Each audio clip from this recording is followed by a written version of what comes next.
Good evening and welcome to my poetry corner. I am Arrey Ivo.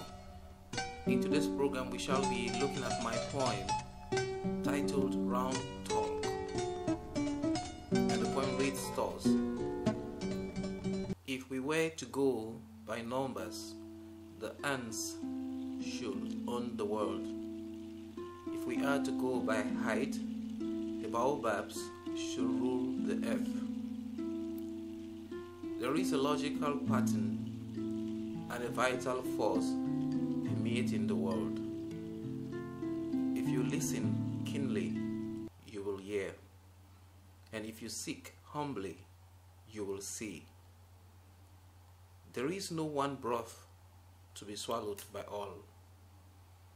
In diversity, the force permeates. In difference and similarity, the texture is understood, and innovation can prevail. If we go by flights, the swallows should teach us the sciences of the stars and planets. Mysteries exist in all contexts. Knowledge sprouts in all substrates. But harnessing knowledge into a valuable tool for human happiness needs a dressing beyond the platitudes of lazy generalizations or the twisted reasons of over-specialization. If we go by words alone, the poets should be our priests. And if we go by actions alone, the ants will be kings. They act like men, but they are not men. There is a vital force permeating the world. But if we go by greed, many will subscribe to its creed. So we shall be moving on to the poem itself to analyze the figures I have used to make it what it is. So the title is Round Talk. From the title of the poem, we have an idea that the poetry that will flow will be in circles, or will probably fit in with the curvy-linear pattern that is generally ascribed to African thought patterns. So the first line reads thus: If we go by numbers, the ants should own the world. It is a metaphorical way of representing the fact that if we decide to do things only by the postulations of science or quantitative analysis, we might be wrong about many things about the world. And in such a situation, we will think, since ants have so many millions or billions of them on earth, they should be the persons or the entities to rule the earth. But that is hardly the case. If we are to go by height, the baobabs should rule the earth. The use of if in the first 4 lines of the poem twice is suggestive of the fact that the poem is not only talking in circles, it is using conditional clauses. And this is to remind the listeners that we are in a journey that is going to be taking us round and round, hence the title Round Talk. So if we go by height, the baobabs should rule the earth. It is saying that if we simply look at the size or the bigness of a thing, then the sheer bigness should be a reason to make that thing to be a ruler of the earth.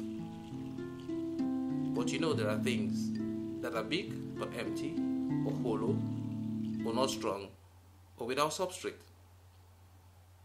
Then now our thinking is directed in the next line. There is a logical pattern and a vital force permeating the world. It is saying that all these things that we are trying to look from naked eyes or appraise from figures or by their sizes might not simply just be what we are saying. It says there is a logical pattern and a vital force permeating the world. There is a panlogistic order in the world. There is something that organizes things. There is an order in the chaos. Is it the dark matter? Is it more sub-particles that we have not discovered? But there is something generally that is responsible for keeping the things of the world going in the logical pattern. And the next lines tell us, if you listen keenly, you will hear. And if you seek humbly, you will see. These two lines are trying to destroy any vanity and over knowledge. And it's saying that you need to humble yourself. You need to be dedicated in order to hear the sounds produced by the panlogistic order in the world. And you need to seek humbly, not in pride, to be able to see. The words seek and see in the same line, the E sound is trying to reiterate the act of seeing, which is necessary for you to be able to understand this vital force that is permeating the world. And in a way, these two lines, they seem to meet a lot of prescriptions in biblicism, like the Beatitudes. Blessed are the poor, for theirs is the kingdom of heaven. And those kind of moral prescriptions, like if you humble yourself, you shall be exalted. And then the next lines tell us again what to do. There is no one broth to be swallowed by all. In diversity, the force permeates. In difference and similarity, the texture is understood. It is saying that if we were doubting that diversity in the world is by error, it is wrong, because in diversity, the force permeates. This force actually makes itself more present in diversity. And in the differences and the similarities that we see, the symmetry of the world is understood as a complex whole of similar, different, but things that are controlled by a logical order. Despite the chaos, this poem is saying there is a logical pattern that produces something positive, or that produces the outcomes that we see. Then the next line says, an innovation can prevail. That is, if we see the symmetry of the world in difference and similarity. In this force permeating, there will be the possibility of us becoming innovative. And when we become innovative, innovation is going to prevail. Then we'll go back now to the trust of the poetry, which is round talk, with the word if in the next line. If we go by flights, the swallows should teach us the sciences of stars and planets. This is still a conditional clause, a metaphor of the fact that if we are supposed to look at those people who are in the sky every day flying like swallows, we should be able to borrow from them what news or what information there is from other planets. But that is not the case. We depend on astronomy, astrology, on physics to be able to understand the things that are happening in different places of our world. So what we see is not very obvious as to what is in the world. So the next lines confirm this, that mysteries exist in all contexts. Knowledge sprouts in all substrates. And this is a kind of humbling statement because it tells you that in all you know there is a mystery, and there is a knowledge in all that you think there is no knowledge. But harnessing, the next line says, harnessing knowledge into a valuable tool for human happiness needs addressing beyond the platitudes of lazy generalizations or the twisted reasons of over-specialization. It says that for us to be able to harness the power in the logical sequence around us, in these logical forces permeating our universe, or the logical force permeating our universe, we need to understand that we should not generalize, and we should not assume that our knowledge of things based on over-specialization or maybe over-education should be the reason why we should know everything. And it is saying that over-specialization or over-education might sometimes lead to twisted reasons and the incapacity to see things in a holistic manner, which is necessary to understand the context of our world. Then the next lines continue. If we go by words alone, the poets should be a priest. And if we go by actions alone, the ants will be kings.